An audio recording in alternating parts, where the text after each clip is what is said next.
Артист абаюхат про анимо акрацана койт. Аха уима цара мачу. Абаюхат про яц заруб ацарадырра. Нас адырра харака. Убасхан ауп ихатбро акультурат усуйна даныгалон. Иахьатәи ҳасасцәа убасҵәҟьа иҟоуп, Анна. Аԥеиԥш бзиа рымоуп ҳәа исыԥхьаӡоит. Ҳаибадырып дареи ҳареи абзиара шәымаз. Аԥсуа культура ашҭа ааҳартуеит. Бзиала шәаабеит. Бзиара жәбааит. Бзиала шәаабеит аҭыԥҳацәа бзиақәа. Валерия Делба, Елена Алхазова, Сара Абрамян, Валерия Перцхелия, Милена Камля.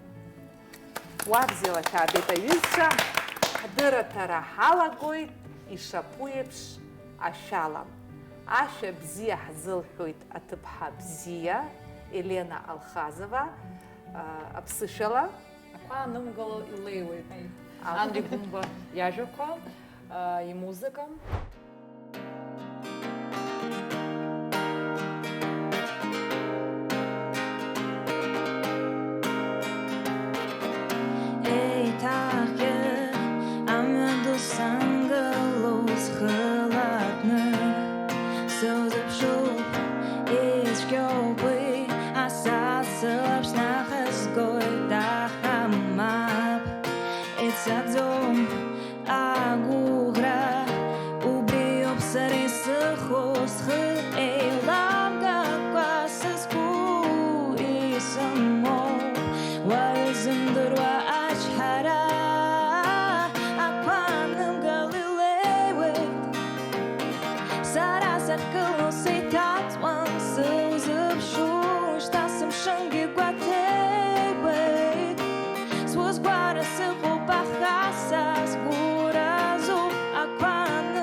Uzbadzom habjara zignat zachit yahtruzit gubara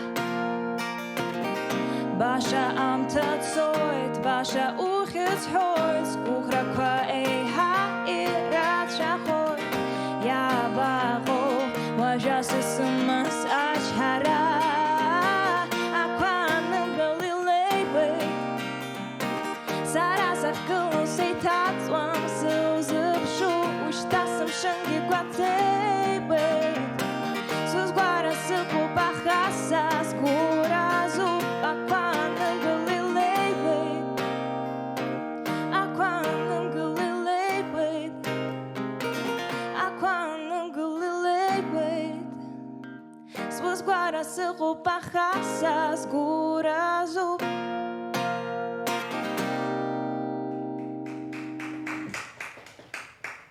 Елена, Сара, Милена и Валерия Делба являются студентами Московского государственного института культуры, отделение эстрадно-джазовое пение. Здесь профессиональные артисты и два профессиональных журналиста. Валерия учится в МГУ, в Высшей школе телевидения, на 3-м курсе. Да. Елена нам спела сейчас песню. Ты на 4-м курсе МГИКа. Это был твой выбор? Конечно, да. Мой выбор. Да.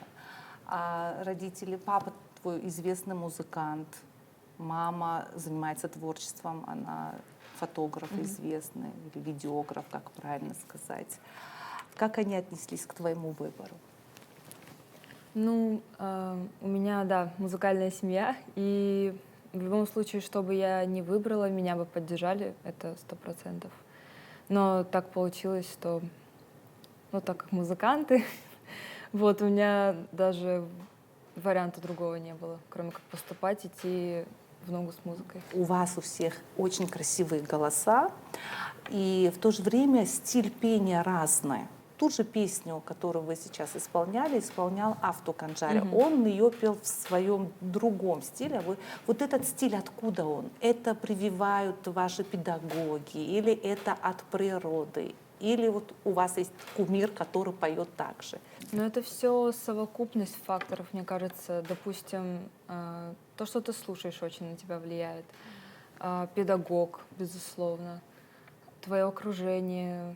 Очень много факторов, на самом деле. Ну и от природы то, что тебе дано тембр, то, как ты чувствуешь музыку, это все влияет, на самом деле.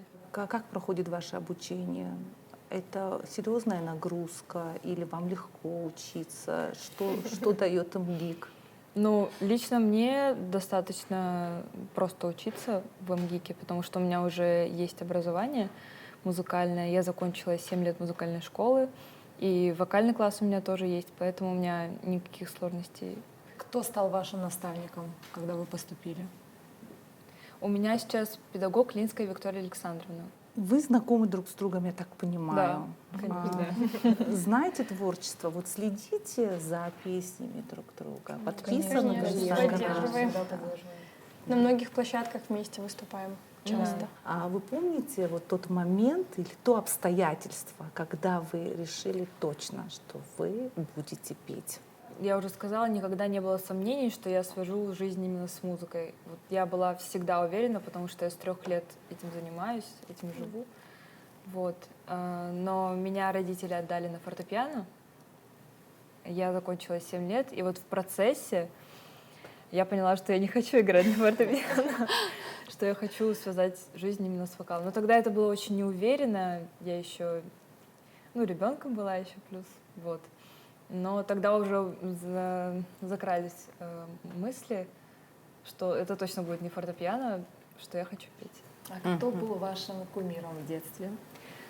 Так получилось, что родители музыканты, вот по этой причине я очень много всего слушала, очень разной музыки, и у меня как-то не сложилось, не могу никого конкретного прям А выделить. сегодня кого вы слушаете? Сегодня я слушаю Билли Айлиш, конечно. Вот, она очень, на самом деле, на мой вокал повлияла. Да, есть. На манер. Да. Это слышно. Очень люблю группу Сироткин, это моя любимая самая группа. В каком музыкальном конкурсе вы хотели бы испытать свой голос? Вот такой вопрос. У меня как-то не сложилась любовь к музыкальным конкурсам, если честно. Я Понимаю. участвовала, да, как-то несколько раз, даже что-то выигрывала, но не тянет меня туда, если честно. Я пока в процессе написания музыки. У меня уже есть песни, которые я хочу выпускать, с которыми я хочу выступать обязательно. И здесь дома, и, может быть, в Москве, если получится. У меня все в планах пока что. Сара самая молодая из всех участников нашего круглого стола сегодня. Она в этом году окончила школу и поступила уже в университет, и в сентябре улетит в Москву на учебу.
Вы пели с детства. Я вас помню, и участница шоу «Голос дети», у Хиблы МУК позанимались. да. Еще я обратила вот внимание на вас, и даже не в шоу «Голос», хотя болела за вас, как и вся Абхазия. Да? Спасибо А большое. вот песня была про детство, вы пели. Было понятно, что вы выберете профессию артиста. Ну да, Какие у есть вас такое. ожидания? Вот вы улетите в сентябре. Вот какое-то вдохновение есть у вас? Вот я приеду и... Да, давно уже. Я вот мечтаю уехать, чтобы начать учиться. Вот, я поступила, получается, в сентябре я уже прилечу и начну обучение, но, скорее всего, первые полгода буду пока привыкать, а потом уже начну работать. Вот, а без опеки взрослых, каково это будет находиться? Хорошо, я уже привыкла давно. Да, Да. самостоятельно. Да. Валерия. Вот Валерия у нас журналист. Я как-то вот в самом начале передачи, еще до того, как началась съемка, думаю, ну вот смена растет. Вот Валерия окончит вуз, приедет и может вести такой проект, потому что, мне кажется, ей больше подходит, чем мне. Но послушав репетицию, как вы тут пели, я решила, что нет, не стоит отказываться от такой передачи. По-моему, я слишком рано предложила, потому что это антидепрессант. Ну, с самого начала я была уверена, что я не буду поступать на музыкальные. И хотела получить образование, которое будет далеко от моего творчества, хотя журналистика, она все равно близка, это тоже творчество, это тоже, да, медиакоммуникации и так далее. Пока у меня получается, пока есть силы, пока у моей мамы есть вдохновение писать мне музыку, я бы с удовольствием хотела параллельно и учиться на журналистику, и петь. До тех пор, пока получается. Вот вы говорите, мама вам пишет песни, мама вас поддерживает. Семья меня очень поддерживает, вот прям с первого дня, как я это захотела. Но поступить — это было мое решение. Я хочу получить образование все-таки, но и музыкальное образование тоже хочу, потому что есть много разных мнений о том, что если есть талант от природы, что музыкальное образование, оно не так важно. Но на самом деле со временем я сейчас уже 8-й год занимаюсь вокалом и могу с уверенностью сказать, что музыкальное образование нужно. Потому что, да, я чувствую где-то недочеты, где-то недоработка, где-то недостаточно квалифицированная в этом плане, но если будет возможность, я бы хотела получить музыкальное образование в будущем. А вот какое вы видите свое творческое будущее? Связываете ли вы его с вашей родиной? Потому что все песни, они такие патриотические у Валерии, и это такой микс стилей и патриотических песен. Очень мало кто из молодых, вот юных артисток представляет вот такие патриотические песни так стильно. И не перепета, между прочим, это песни написаны для нее, что тоже немаловажно. Поэтому вот мне интересно, будет ли это связано, ваша творческая жизнь, будет ли связано ваше творческое будущее с Родиной? Наверное, какие планы? Начну с того, что в принципе вся моя жизнь будет связана с моей родиной всегда. То есть если вначале, когда я поступала в Москву, я думала, ой, Москва, я там останусь. Нет, на первом курсе, когда я зимой приехала на Новый год домой, я поняла, что нет, в любом случае я окончу обучение и вернусь сюда, потому что кто, если не мы, вернется и будет поднимать, развивать нашу страну и нашу культуру в первую очередь. И творчество, безусловно, будет всегда связано с Родиной. Мы с мамой хотим сделать акцент на патриотические песни, потому что это очень важно для, во-первых, развития языка нашего и культуры, безусловно.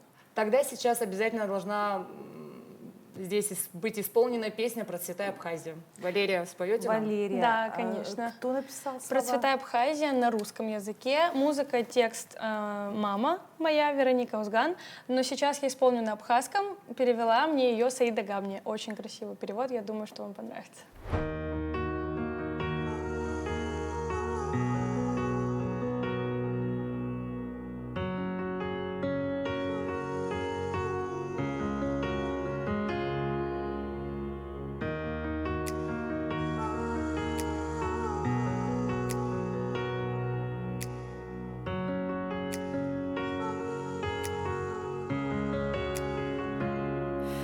Ushalah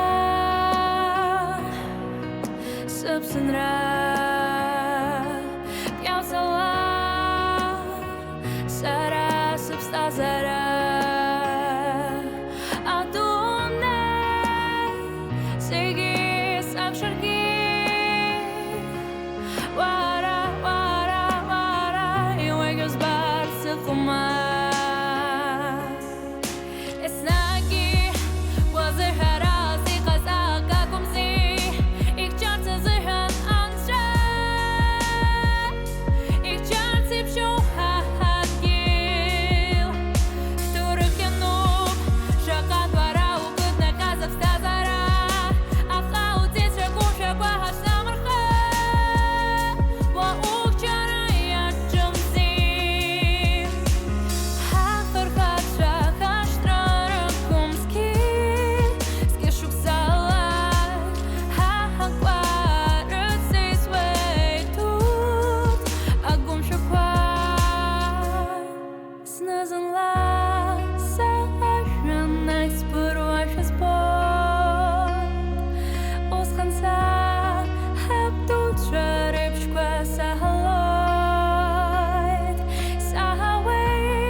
Рядом со мной сидит Милена Камля.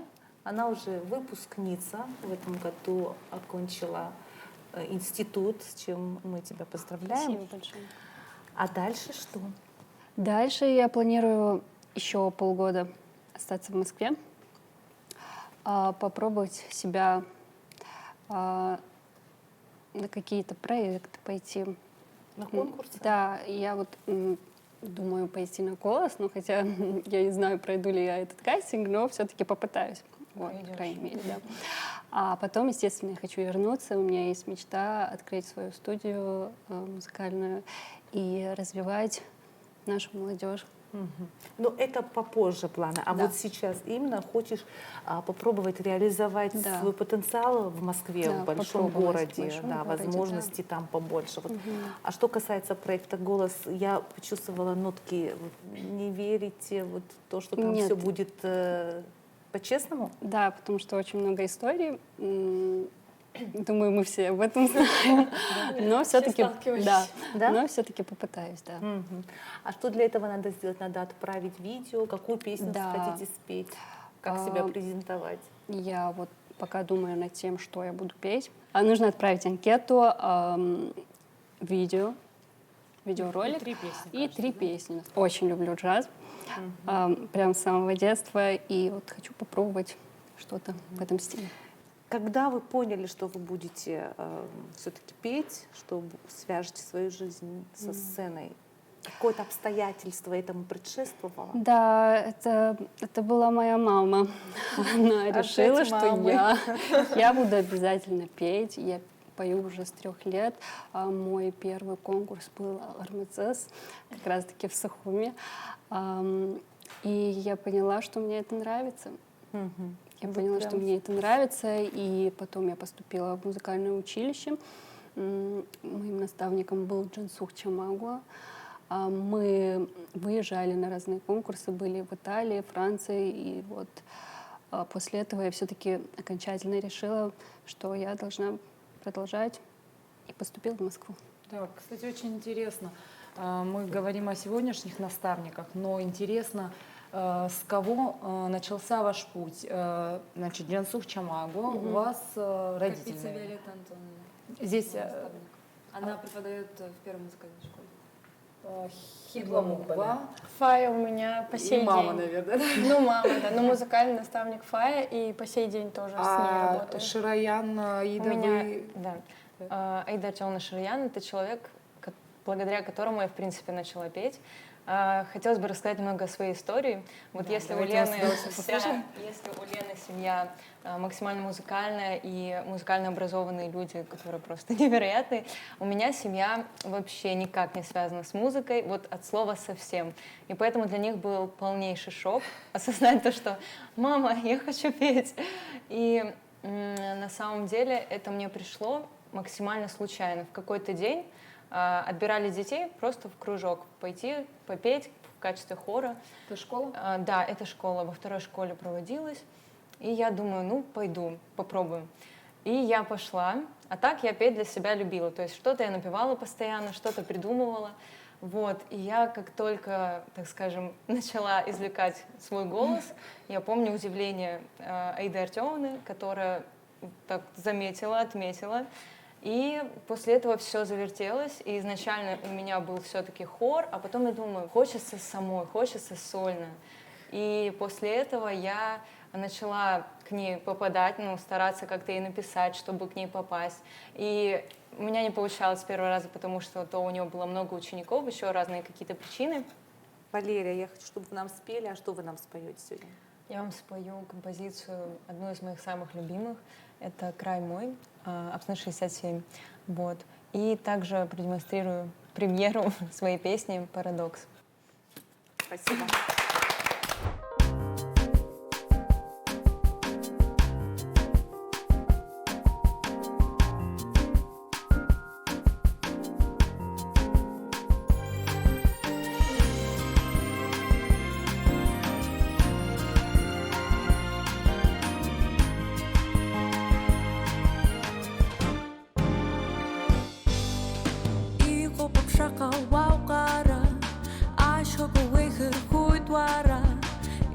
Mandat gil kapas adune isutoy waratas chajarat gil kabasu bom и кваца и то чам шен ясхом ашхо пошло шагуя бой даре плюс баклей вечер бой о сасыпса гил сыпста зара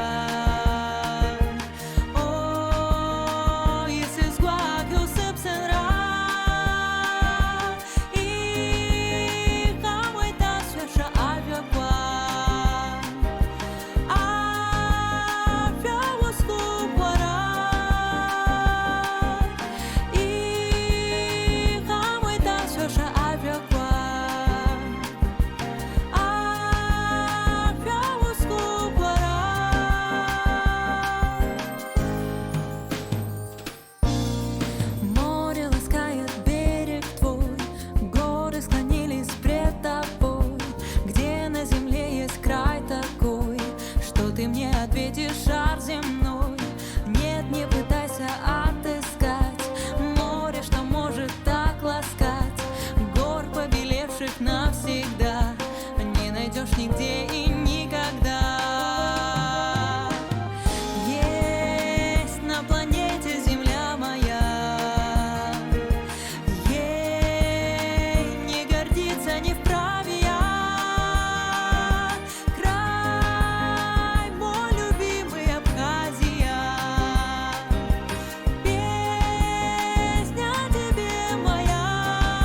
В Абхазии можно выделиться. Здесь у нас не так много артистов. Можно себя как-то проявить, свою индивидуальность, свою яркость и быть не похожим на кого-то другого, да, потому что не такой большой человеческий ресурс, потенциал. А вот в Москве, наверняка в ваших вузах и вообще в Москве много артистов и много талантливых молодых людей там, чтобы показать себя, чтобы обратили на вас внимание. Это, наверное, все-таки сложно. Вы об этом думаете? Девушкам сложно влиться в эту атмосферу, ну, по крайней мере, у нас в институте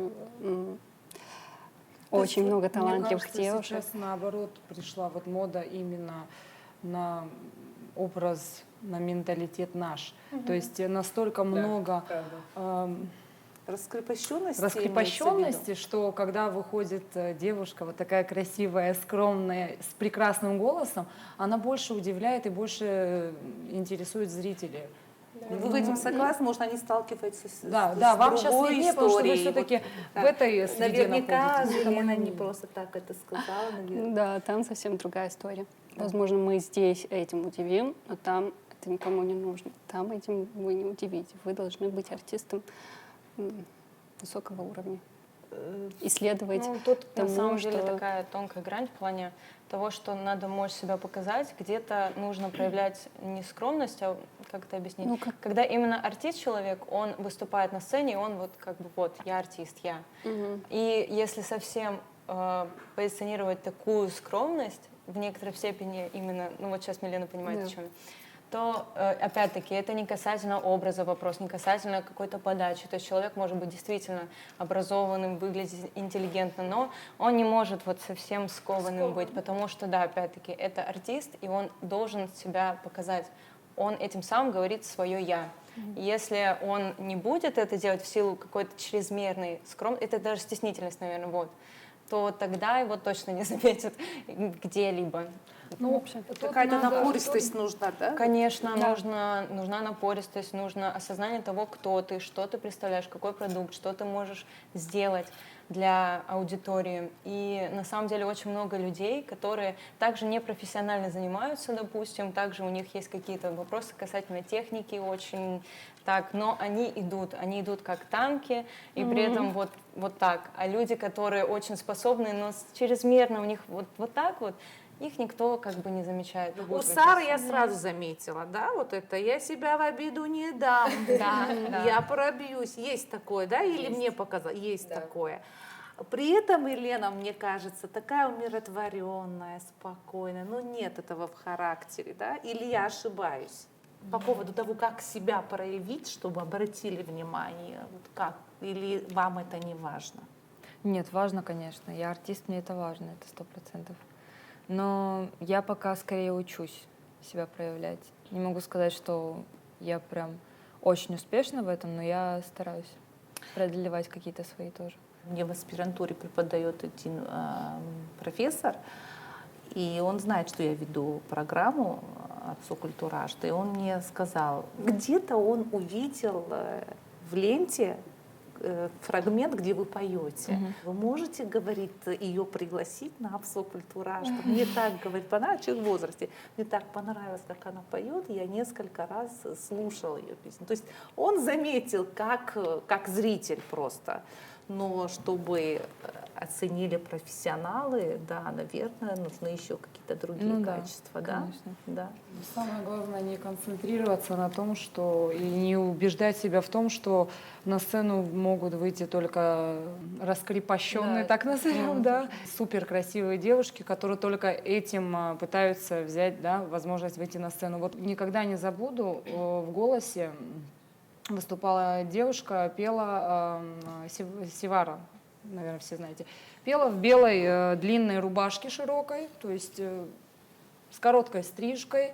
Там не было какой-то потрясающей, красоты внешней, да, просто она прочувствовала песню, она ее настолько спела эмоционально, что это и было вот, Завораживающе, это была ее фишка.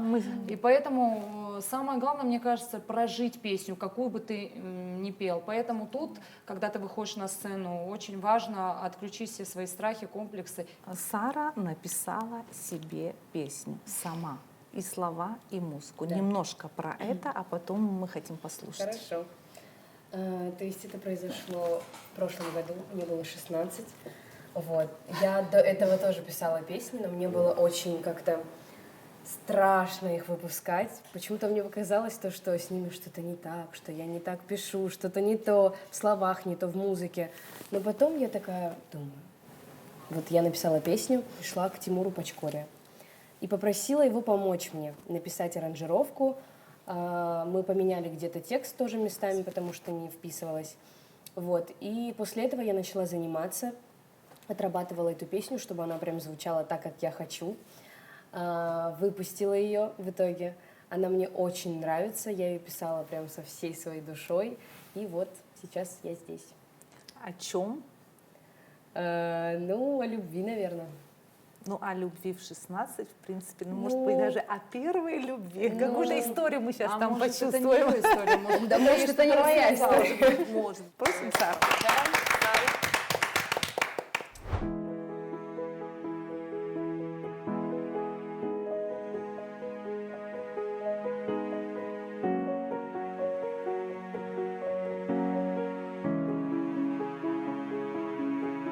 Закрываю глаза, и снова ты. Я устала от слов, от пустоты. Мы друг другу, кто скажи. Мы с тобой давно позабыли. Та истина, та искра, глаза в глаза. За окном снова дождь, те самые воспоминания.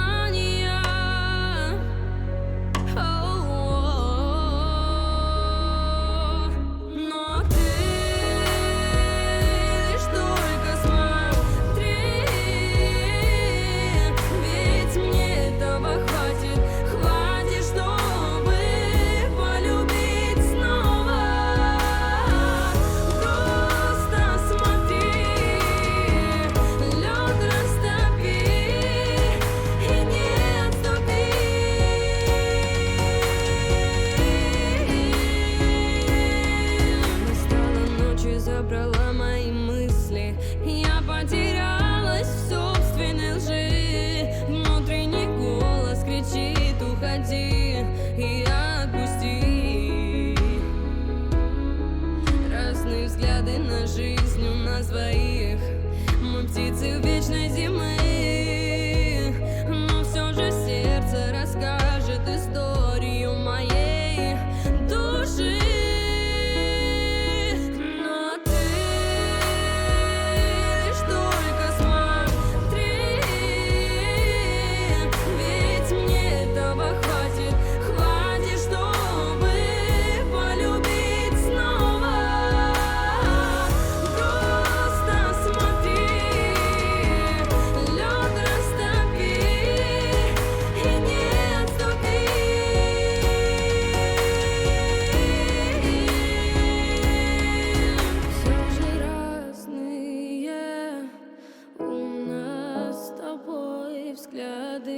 Но нас тянет друг к другу. Сделай же что-нибудь.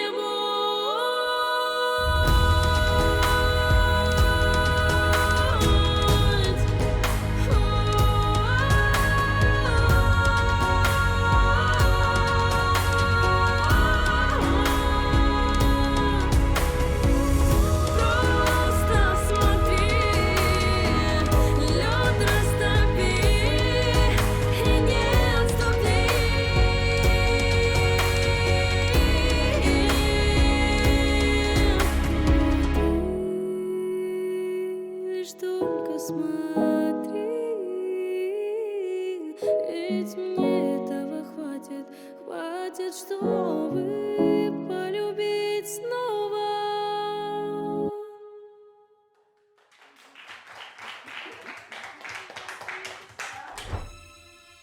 С кем из артистов хотели бы спеть в дуэте?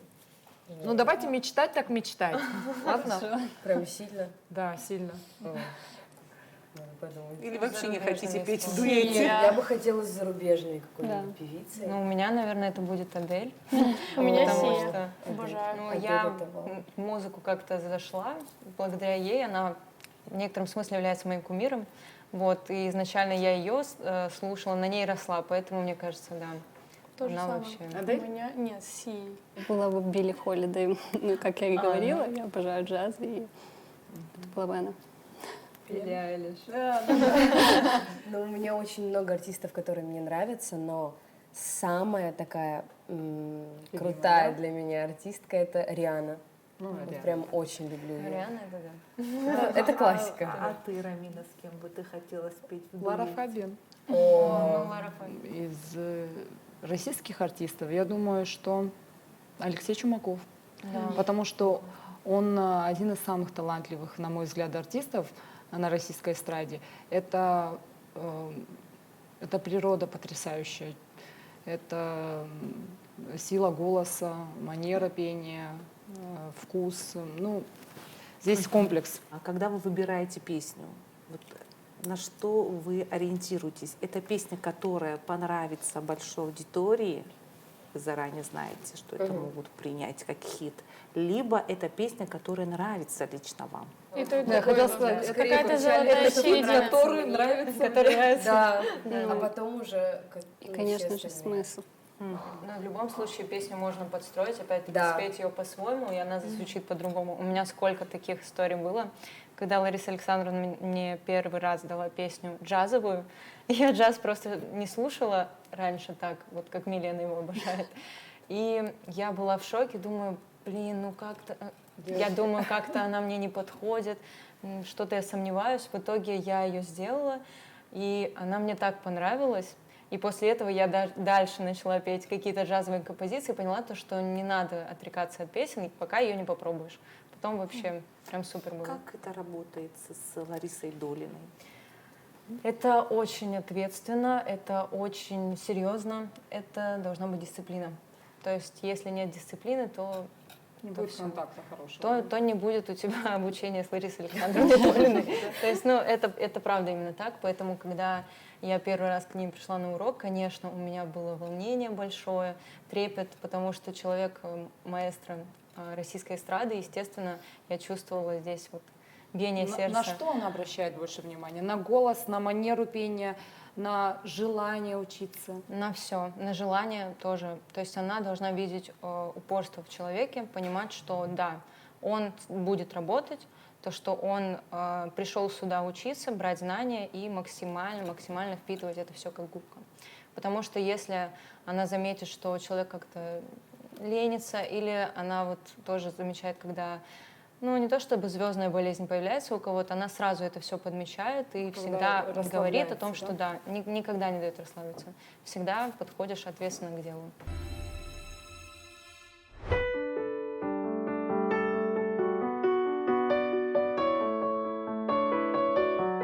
He was great at the very sight, hands on each other, couldn't stand to be far apart, closing it better, no I picking fights and slamming doors, magnified and all our flaws, and I wonder wonder what for, why we keep coming back for more. Is it just somebody? Are we both losing our mind? He's the only reason you're holding me tonight, 'cause we're scared to be lonely. Do we need somebody just to feel like we're alright? He's the only reason you're holding me tonight, 'cause we're scared to be lonely.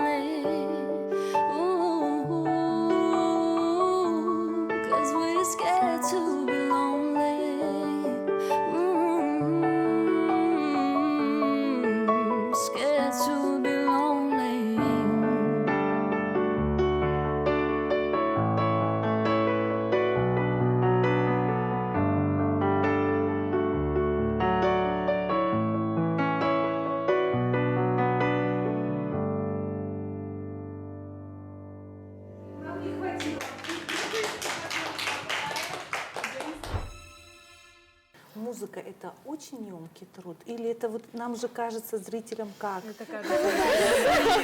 Ну, у человека есть дар от природы, хороший голос. Ну, быстренько выучил, там, пару часов спел.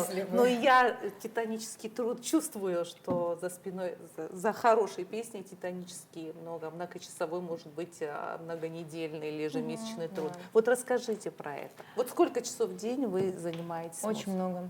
Очень много я трачу времени на то, чтобы заниматься музыкой. Многие люди, опять-таки, думают, и почему мои родители также не расценивали эту профессию как что-то такое, что что-то значимое. И вот многие обесценивают профессию. Однако, когда начинаешь вливать в историю людей, они понимают вот этот процесс, когда ты объясняешь, что вот эту ноту, чтобы спеть вот так, я делаю вот это, вот тут я делаю вот так. То есть это абсолютная методика, техника, и она не может прийти как математика, что выучишь там 2 × 2 и все 4. А тут это наработка, это мышцы, это тоже, грубо говоря, да, это спорт, это именно так. Поэтому многие песни, которые берем именно такие трудные, вокальные, они не делаются за 2 секунды. Они делаются с подходом вот по куплету, по каждой нотке.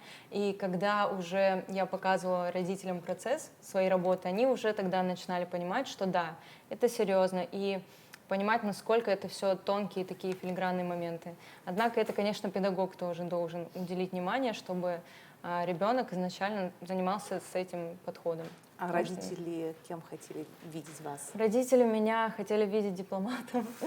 Вот. Я с самого детства изучала английский язык, я очень его люблю, он мне легко очень давался. Вот. И этим самым, то есть у меня был очень трудный выбор, потому что у меня не было сразу осознания, что вот я посвящу жизнь музыке. Я любила, плюс еще родители как-то против, я боялась. А потом я думаю, нет, я хочу это, все-таки мне это надо. Поэтому, но английский на самом деле тоже очень мне помог, потому что какие-то песни я слушаю, я сразу понимаю, о чем текст, я понимаю, как и произношение, и смысл.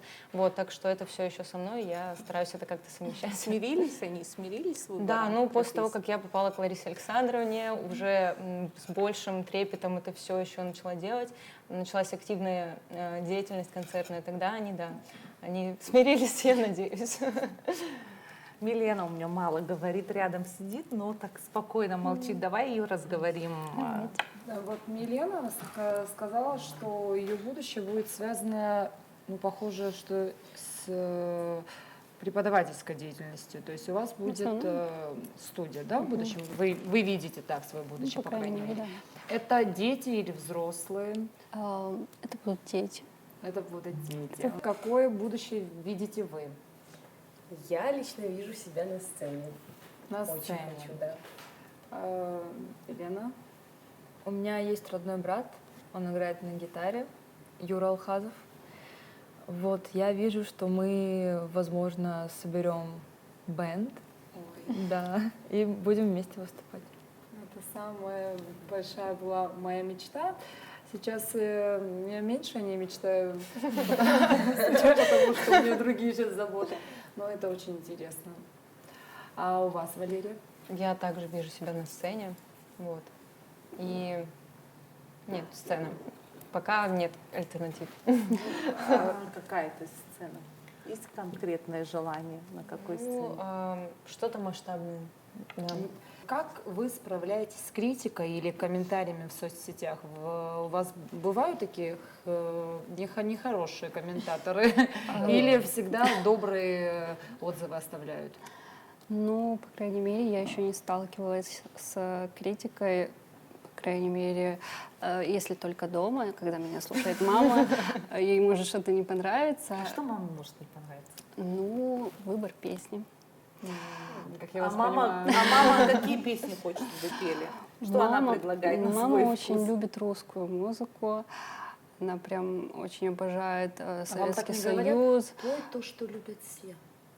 Нет. А у меня такое бывает. Вот. И Она очень любит Аллу Пугачеву, Софию Ротару. Вот. А я люблю джаз, и это абсолютно что-то разное. И вот такое происходит как раз-таки дома. В чем недопонимание. плюсы и минусы нашей профессии, нашей, скажу? Плюсы и минусы нашей Плюсов профессии. Да, Плюсов, плюсов конечно, много. много. Минусов нет. Все прекрасно. Мне нравится Ну, сложно. оптимистично. Я сейчас Ну, дойду сложно, до мне минусов. кажется, в любой профессии. Ну, да, Елена тут нам само споет, собой, да. она у нас не пела. Послушаем Елена с нам большим споет. удовольствием. А что вы нам споете? А я спою французскую песню. Она называется «Вуаля». Барбары Прави, как раз-таки она выиграла Евровидение в 2021 году. И вот хочу исполнить ее сейчас. Écoutez-moi, moi la chanteuse est dormie. Parlez de moi à vos amours, à vos amis. Parlez-le de cette fille aux yeux noirs et de son rêve à fond. Moi, ce que je veux, c'est écrire des histoires qui arrivent jusqu'à vous. C'est tout. Voilà, voilà, voilà, voilà qui je suis. Mais voilà, même si mes ennemis, j'ai pas oui. Mais voilà de le puits et de le silence. Regarde-moi, au dénom d'autre rien sait. Regarde-moi, avant que je me déteste. Que vous dire que le lèvre des nôtres, nous ne vous dirons pas. C'est pour des choses, mais moi, tout ce que j'ai, je le délaisse, voilà. Voilà, voilà, voilà, voilà, voilà qui je suis. Mais voilà, même si mes ennemis, c'est fini. C'est ma gueule, c'est mon cri, ma voix, la topie. Voilà, voilà, voilà, voilà, juste ici. Mon rêve, mon rire, c'est ma gueule, c'est mon cri. Mais voilà de le puits et de le silence. Non, partez pas, je vous en supplie, restez en temps. Ça me s'embarque pas. Et perso, vous sais pas comment. Aimez-moi comme on aime mon ami. Trop ne vous dirons pas. Je vous connais, mais ce n'est qu'il est dit non. Je le délaisse, voilà. Voilà. Voilà, voilà, voilà, voilà qui je suis. Mais voilà, même si mes ennemis, c'est fini. C'est ma gueule, c'est mon cri, ma voix, la topie. Voilà, voilà, voilà, voilà, juste ici. Mon rêve, mon rire, c'est ma gueule, c'est mon cri. Mais voilà de le puits. Voilà, voilà, voilà, voilà, voilà. Voilà.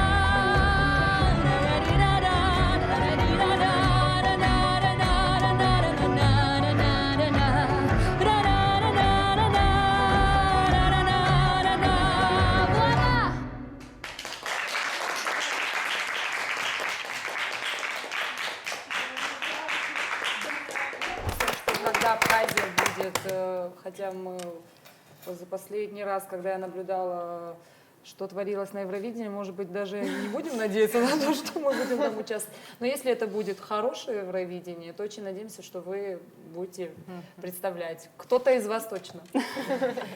Я хочу выжать ответы из вот этого вопроса по поводу негативных комментариев. Публичные люди часто получают такие удары, и я, как журналист, в своих страницах часто подвергаюсь критике, такое тоже бывает после какого-нибудь политического эфира, часто попадает, потому что зрители делятся на два лагеря, и всегда, что бы ты ни сказал, как бы ты ни придерживался нейтральности, тебе скажут, вот она поддерживает эту часть, другая часть будет говорить, вот там ей, наверное, заплатили, ангажированы. Это.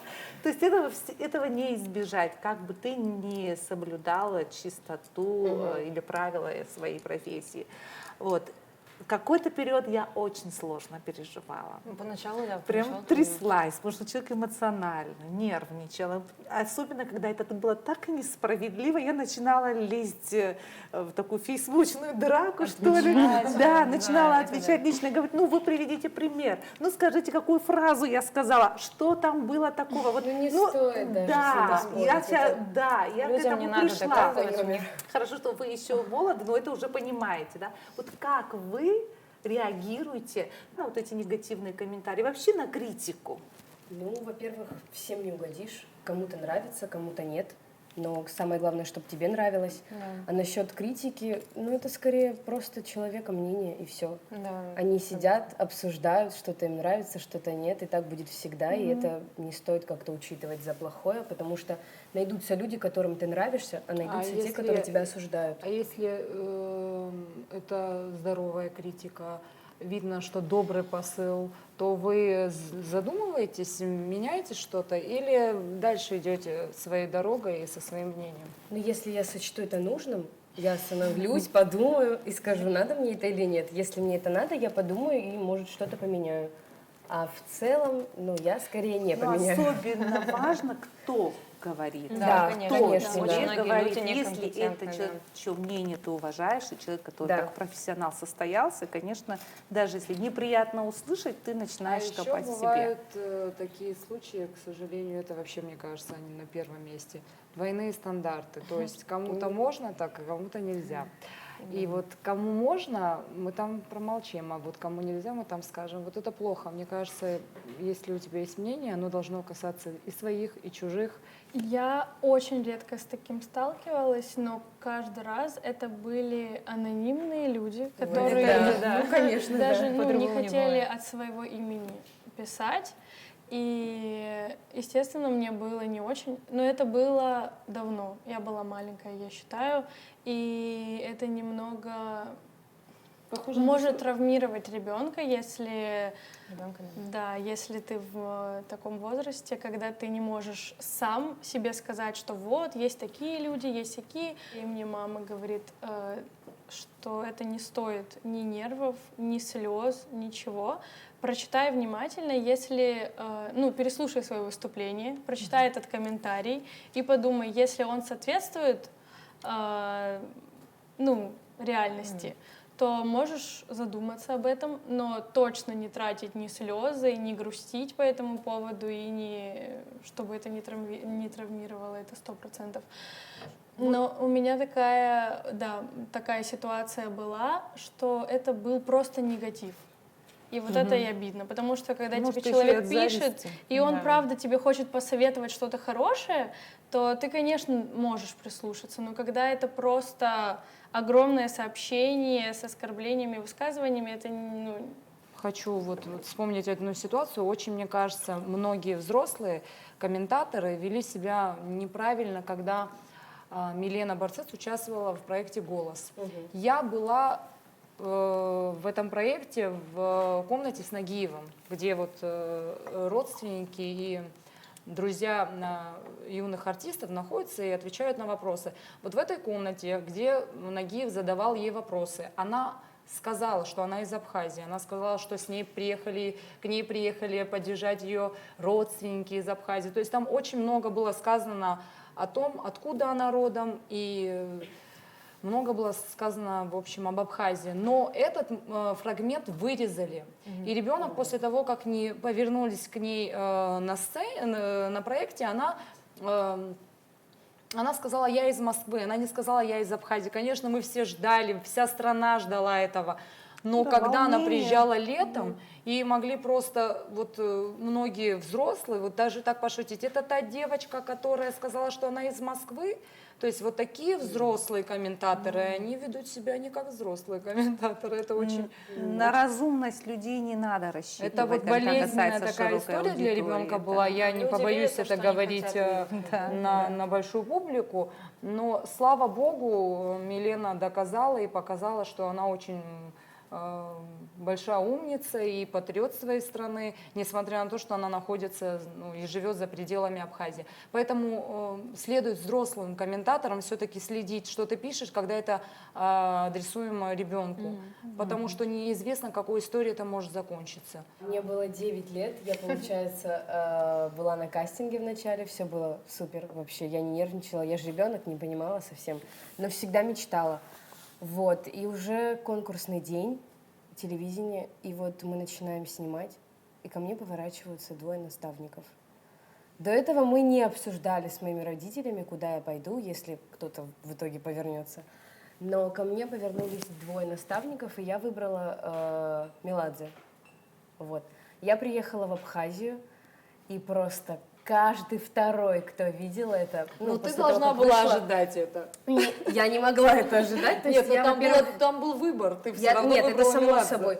Но я, во-первых, единственное, что скажу, я, во-первых, не знала, кто он такой. Я вообще его ни разу, Это его сейчас песни можно не с тобой слышала, обсуждать, не потому что ты знала. взрослая девочка. Вот. И я как-то, знаете, я посмотрела, у меня даже не было в мыслях, вот куда я могу пойти. Я как-то на ура такая, ну, пойду второй к кто Меладзе, был? да.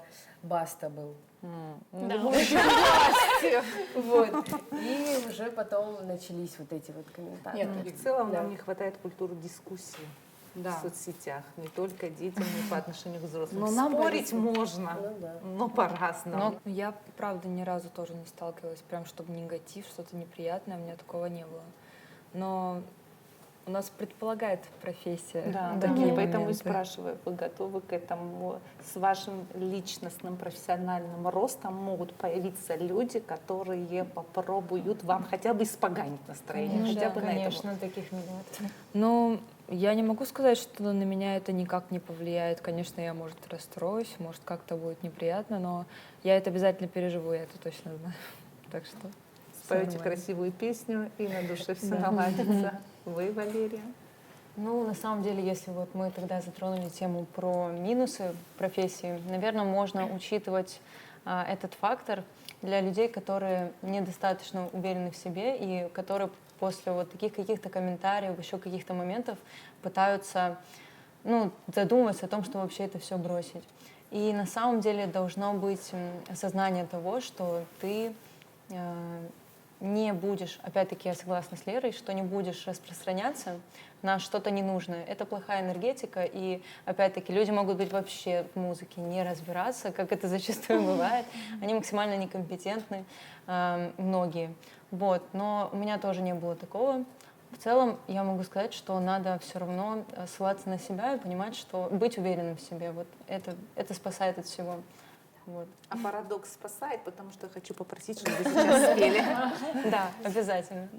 Новая песня, Да, понимаю. примеры. Есть Премьера песни, и она звучит на Апсу Культурашт.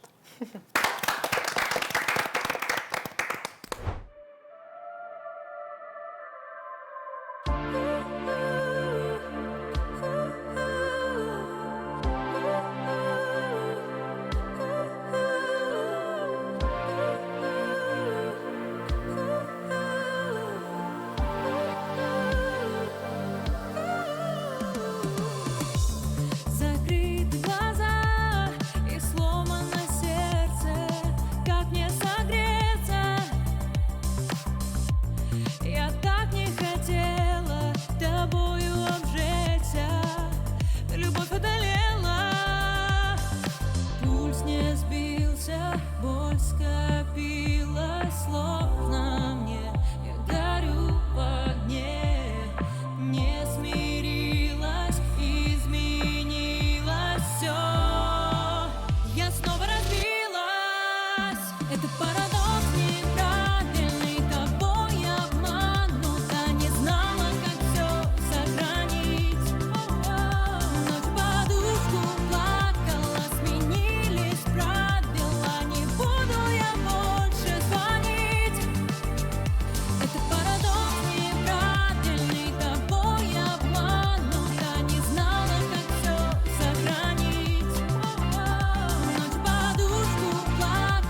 сейчас спрошу Рамина, вот на самом деле и красивые, и талантливые, и перспективные, вот твое отношение к следующему поколению артистов?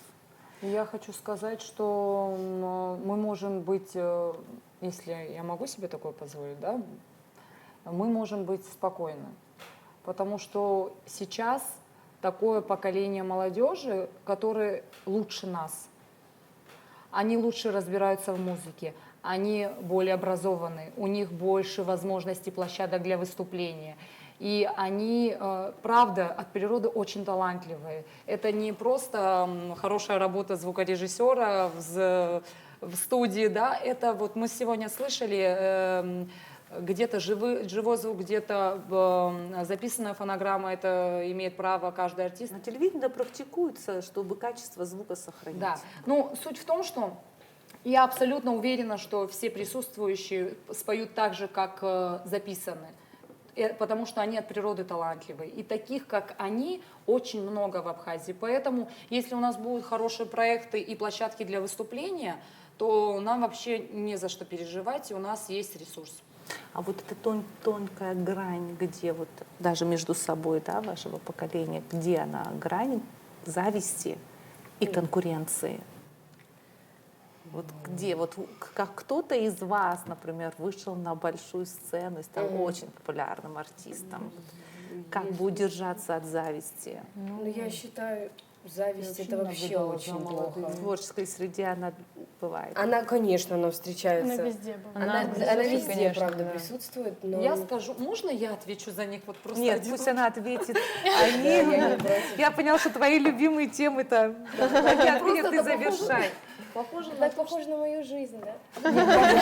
на то, что, мне кажется, не зависть, а, возможно, появится какое-то чувство. Мотивация. Нет, даже не мотивация, чувство, что вот этот человек не так заслуживает, как другой. Это не зависть, это просто Справедливость. справедливая оценка. Бывает такое, мне кажется, когда вы понимаете, какие возможности у вашего даже другого друга, коллеги, и если он не попадает, вы думаете, вот этого там нет, даже не себя, вот этого нет, а вот этот человек там как-то туда попал. Да. Вот это вас может удивить. Но мне кажется, это не зависть, это Ну, просто как вы здоровая используете оценка. это? Все-таки я хотела бы узнать ваше мнение. Почему я не на ее месте, ведь я же тоже талантлив. Такое возможно.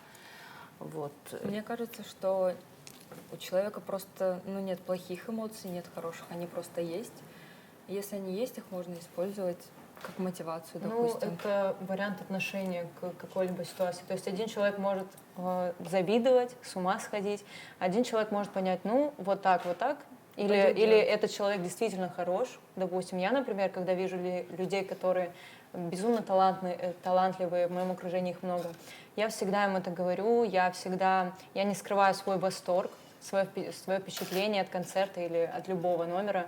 И мне это помогает, потому что я понимаю, что вот эти люди классные, я тоже хочу, я буду развиваться. То есть я не приравниваю к себе, вот, это там лучше меня, или это я лучше того-то. Просто как быть с характером звезды? Ведь это что же немножко над всеми. Так вообще. Такие люди очень вредные. Ну, да, это все вот эти вот эмоции, которые они могут наоборот сделать плохо. То есть зачем? Я не тот человек, который принимает зависть как за что-то хорошее. Так же, когда говорят белая зависть, тоже я скептически отношусь к этой фразе. Вот, можно восхищаться, можно говорить, да, классно, и идти вместе с этим. То есть, и в принципе, я считаю, что нужно окружение у людей, нужно создавать окружение такое, чтобы люди были талантливые, может быть, даже талантливее тебя. Потому что они сподвигают тебя делать еще больше. Поэтому... С умными друзьями ты Хотите на эту тему? Но я могу с уверенностью сказать, как один из представителей нашего поколения, что я наблюдаю только поддержку. Вот даже все, кто здесь находится, мы всегда друг друга поддерживаем, и пусть так будет всегда. Мне кажется, чем больше поддержки от таких же молодых, таких же талантливых, как и ты, тебе это дает только Больше мотивацию, мотивации, И силы, да. да, и силы идти дальше. Абсолютно согласна. Лена? Я согласна с тем, что Согласна. все говорят. Я сейчас спрошу, как сказать, вот, Я не знаю, может, это мы потом вырежем, но тем не менее. Вот я замужем 30 лет. Да, большой опыт семьи имеется. Да, моя профессия не на сцене, но она достаточно публичная, и она у меня забирает на много-много времени. Теперь я понимаю, что много чего я упустила в семье. Слава богу, все хорошо. Но и тем не менее, готовка в кухне, я считала, ой, какая бездарная трата времени на готовку. Да? Я хотела все быстро-быстро и бегом. И если мне никто не звонил, я сидела, монтировала передачу, я говорю, какое счастье, мне никто не звонит. До утра не позвонили бы с дома и не сказали бы, ты сегодня не приедешь домой, что ли? Я бы, наверное, сидела до утра и просто получала бы удовольствие от того, что я собираю свою передачу. Вы девушки, которые хотите себя реализовать в своей профессии. Правда же, у вас сейчас амбициозные планы. А вот о семье, о детях, как вы это будете совмещать? И при этом, чтобы еще и муж не ревновал, поклонников же много. Ну, я как бы об этом не думала и вообще не собираюсь пока об этом думать. Но пока что у меня есть цели, а вот когда я уже буду взрослой, сейчас-то я пока можно, пока не думать. Вот. А так, наверное, когда-то в будущем. Вот когда будет ты что-то считаешь, подобное. что можно выйти замуж? Ну, 23, 4 где-то так, наверное. Ну, 4. Да. 3. Не И к знаю. этому времени ты уже будешь с дипломом и с альбомом песен. Да, Например. надо. Мама нас не простит, или папа, если мы будем дальше. Не хочу тоже пока об этом думать. Но мне 20, у меня все еще впереди. На самом деле, я вообще, в принципе, считаю, что человеку не надо за это думать. Это придет, когда оно должно прийти. Пока ставь свои цели, свои планы на самореализацию. Вот. И такие вещи, мне кажется, нельзя планировать. Ну, в моем понимании нет, чтобы в графике так. Ну, выйду замуж, в галочку. Поэтому, как бы, не знаю. Вы полюбили человека, который скажет, что семья важнее. Профессия требует слишком много времени. Такой выбор. Тяжело. Это не мой человек. Да, это не мой Вы человек. не будете жертвовать своей профессией. Точно. Однозначно нет, потому что я этим живу, и Согласна. я буду совсем другим человеком. А мне это не понравится. Ваша профессия публичного человека, артиста, да, не мешает семье, вы считаете? Я семейным считаю, ценностям? что лично мне не помешает, потому что я склонна к более спокойной жизни и параллельно могу заниматься своей профессией, как-то в совокупности все это совмещать. Я думаю, что это вполне возможно. Семейные ценности в понимании Валерии Пиццхели. Я вообще, наверное, не буду никак комментировать. Ну, у меня очень строгие родители, особенно отец, и такие темы вообще не обсуждаются. Ну, у Но нас поверь, что в каждой семье, где есть дочь, ждут хорошего зятя. это понятно. В своё Но время. у моего отца просто 3 дочерей, и это его самая больная тема, поэтому я не буду ничего говорить. А тем более я самая младшая, поэтому еще далеко до этого. Мне, конечно, для меня важнее семья. Но сейчас такой период времени в моей семье, когда дети повзрослели, и у меня больше времени появилось, что параллельно это все совмещать. Конечно, я понимаю, что чтобы это было более профессионально и имело больше успехов, нужно всегда выбирать что-то одно. И если я когда-то буду о чем-то жалеть, наверное, как Анна сказала, я, наверное, скорее буду жалеть, чем я что-то не дала своей семье, чем я что-то не сделала на сцене. Потому что, как говорила ранее, семья для меня вот важнее профессии.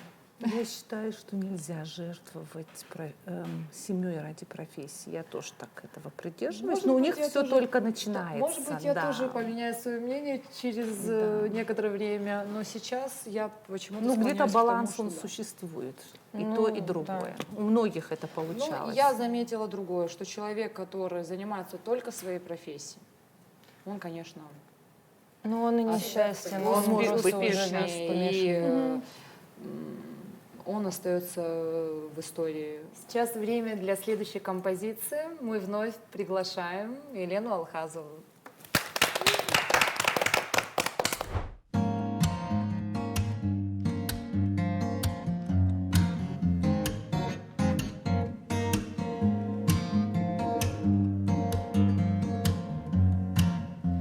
Listen, baby, mountain high, ain't no valley low, ain't no river wide enough, baby.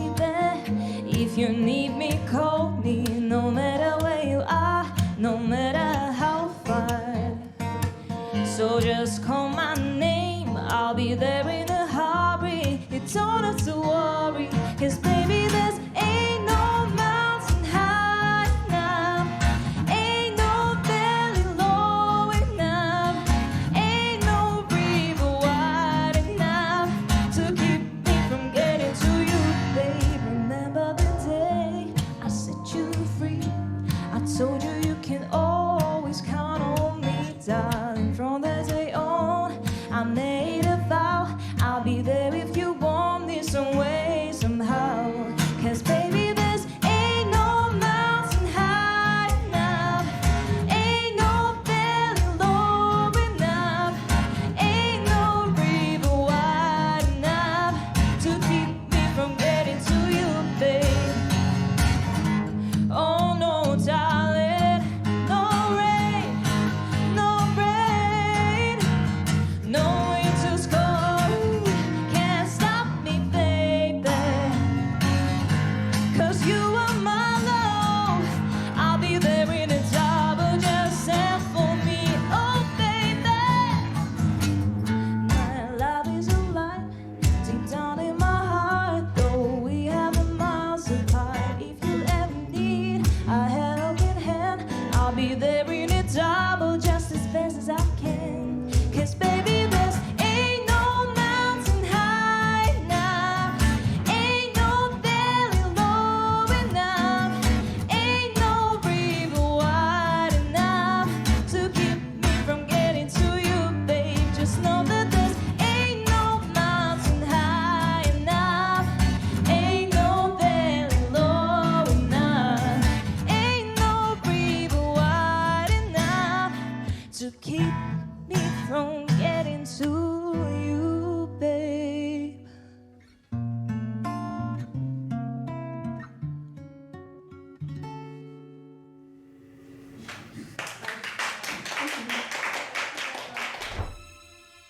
Есть какие-то рамки, там в месяц одна новая песня или в Или год к одна песня? празднику какому-то, Да, событию. да, и клипы, насколько часто должны снимать артисты, и вообще есть ли проблемы с созданием новых песен? Я как раз-таки планирую написать песню. Я родом из Гудауты и хочу написать песню о своем городе.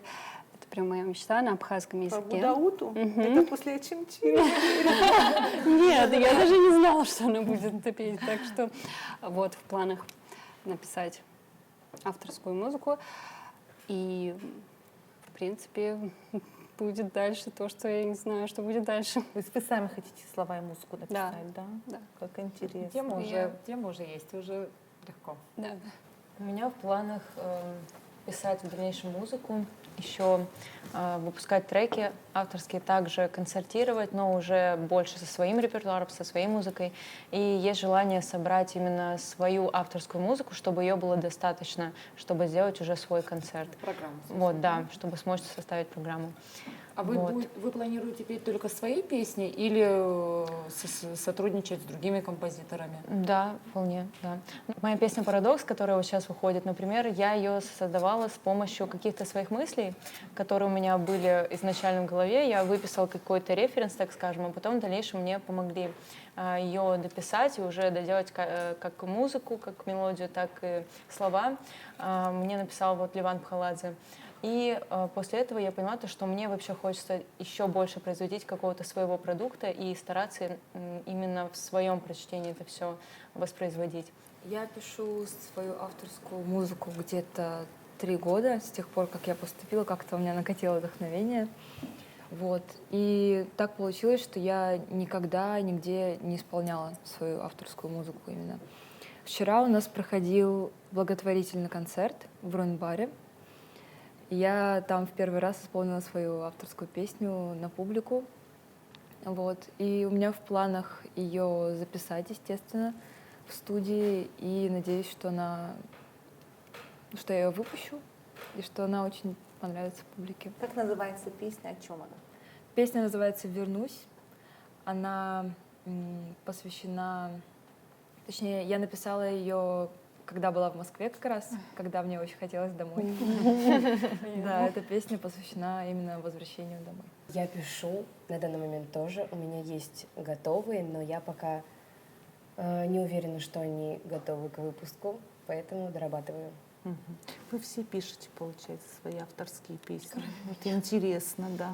Ну, у тебя есть мама, кто пишет песни. Да, мне очень повезло в этом плане, потому что даже когда, ну, из-за учебы у меня нет особо времени заниматься вокалом в Москве, и я упускаю, ну, мне кажется, что я упускаю многое, но когда я приезжаю, у мамы накапливается материал, и она так сразу идем заниматься, учить новые песни, и мне правда очень повезло, потому что, мне кажется, для артиста одно из самых важных — это иметь свой продукт.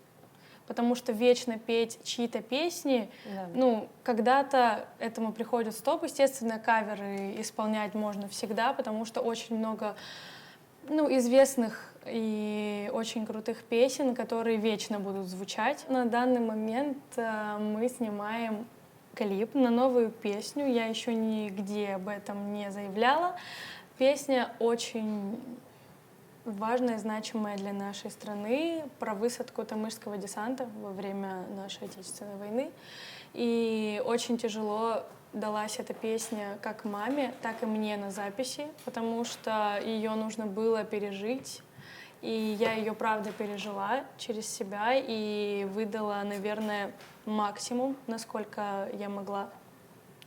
И мы сейчас снимаем клип в Тамыше. Каждый день работаем над клипом. Остались последние штрихи, и мы приступаем к монтажу. И очень надеюсь, что найдет отклик в народе. Высадка десанта — это для меня очень знакомая тема, как 15-летняя девочка, которая находилась в Восточном фронте. Я в этот момент находилась в госпитале, ну все взрослые побежали в госпиталь, наши мамы, тети, и я вместе с ними побежала, потому что знали, что сейчас будут везти раненых и погибших после Тамышского десанта.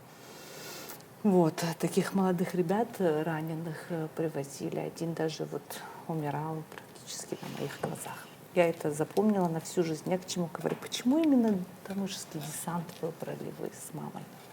Что-то такое близкое, родная какая-то история была? Ну, связана? во-первых, это Очамчира, Очамчирский район, так как мы из Очамчиры, все-таки Восточный фронт, ну, как бы он близок нам, но это была просьба от ветерана Джумбер Бебе, есть такой ветеран. Он обратился к маме с просьбой написать, потому что он тоже воевал в Тамышском десанте, у него очень много близких, друзей, братьев. Там участвовали, погибли очень многие. Мы будем ждать примеру этого клипа, этой песни. Вот нас заинтриговало сегодня. Хочу сделать еще кое-какое заявление. Перед эфиром Рамина мне задала такой вопрос: пишет ли мама для кого-то, помимо меня, песни, и есть ли какой-то материал. Мы с мамой сделали одну песню. Я ее исполняла всего один раз, как раз на абхазском телевидении, в Новый год какой-то, не помню, уже года 2 назад. Так. Я хочу подарить вашим детям песню, она называется «Птица». Я поняла, что я уже взрослая для этой песни, я очень ее люблю, я ее с трепетом исполняла, и так как она такая добрая, детская, я хочу вам ее подарить. Я потом отправлю вам. Спасибо огромное. Дети будут счастливы, потому что любая композиция, которую исполняет Валерия, она, правда, она звучит так, что остается в памяти. Поэтому я думаю, что это будет очередной детский хит. Спасибо большое. Теперь подарок очамчирцам. Очамчирцы, группируйтесь у экрана. Сейчас Валерия Перцхели исполнит песню. На рассвете южный ветер, море мой дом. Там забываю все на свете. Я так устала, я так хочу укрыться в нем. подожду, пока на улицах погаснут фонари. Как будто для меня нет любви в этом мире. Жили правды. Подниму стекло и отпущу надолго тормоза. Ты увези меня туда навечно безвозвратно. Я не хочу обратно. Я погружаюсь в эту ночь и отключаю чувств. Я прогоняю мысли прочь, но снова груст. Я от земли до луны лечу обратно, но только там я чувствую себя невероятно. А время бьет бескрайние дороги. Остановись, какие мои годы. И лишь одно мне греет душу. Это мой покой, ничто его не рушит. Там, на рассвете, южный ветер, море мой дом. Да, забываю все на свете. Я так устал, я так хочу укрыться в нем. О Боже, как красивы твои горы, моя дива. Моя душа спешит к тебе, о чем вчера. Время принцип домино, мы в нем герои главные. Или просто черно-белое кино. Я каждый раз, как первый раз, через стены бетонные. И снова ночи бессонные. И этот город со мной заодно. Слепая сила бьет сквозь боль и слезы. Внутри огонь, снаружи холод. Все же внутри огонь, и кажется, что тесно. Ему так мало места. Покорю себе, моя бесстрашная природа. В твоей бездонной глубине живет моя свобода. Моя безумная свобода. Там, на рассвете, южный ветер, море мой дом. Да, забываю все на свете. Я так устал, я так хочу укрыться в нем. О Боже, как красивы твои горы, моя дива. Моя душа спешит к тебе, о чем вчера. Слышь голос моря, чувствуешь прибой. Кому какое тело связано с тобой. Закрой глаза, ощути полет. Глубоко дыши, любовь внутри живет. Там, на рассвете, южный ветер, море мой дом. Там,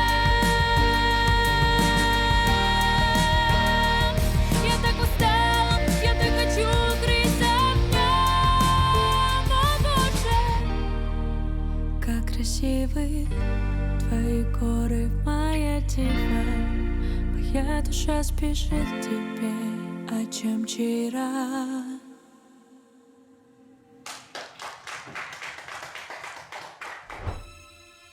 После сегодняшней программы такое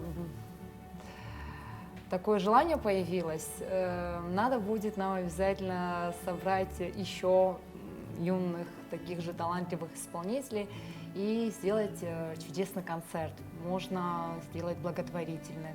Это совместить такое доброе и любимое дело, да? Поэтому я очень надеюсь, что вы примете участие, и в самое ближайшее время я к вам обращусь. Спасибо вам большое, вы очень большие умницы, очень талантливые, и я уверена, что вы будете лучше нашего поколения, и мы будем с радостью посещать ваши концерты, и наши дети будут учиться у вас. Талант — это очень хорошо, это дар природы, да? Но этого мало не только когда развиваешь, но и когда подпитываешь интеллектом. Артист должен уметь раскрыть себя, говорить. Вот. Это очень важно, когда талант сопровождается еще умением общаться. Сегодня у нас это получилось. Последние несколько недель были очень сложные дни. Я вот думала, как я буду вести передачу, не настроившись на веселье, на радость. Но говорят же, музыка лечит. Говорят, хорошее общение лечит. это сегодняшняя история. Хочу обнять каждую. Удачи вам. Спасибо за участие в нашей Спасибо за программе. приглашение. Яхяла абзерас фашахует, апсо культура аштейсна гярду, а культура варз абзерас. Абрака хайпа пойта всерс.